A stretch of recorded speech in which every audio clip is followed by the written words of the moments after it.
Praise the lord. యెషయా గ్రంథము 8వ అధ్యాయము 13వ వచనము.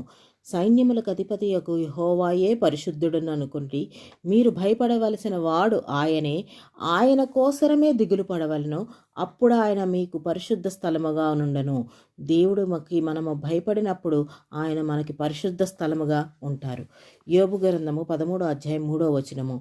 నేను సర్వశక్తుడగు దేవునితో మాట్లాడగోరుచున్నాను, దేవునితోనే వాదింపగోరుచున్నాను అని చెప్తున్నారు యోబు గారు స్నేహితులతో వాద్యమాడరు, వాదించరు, నేను దేవుడితోనే వాదిస్తానని చెప్తున్నారు. మనకు అన్నీ దేవుడే, మనం ఆయనతోనే మాట్లాడాలి.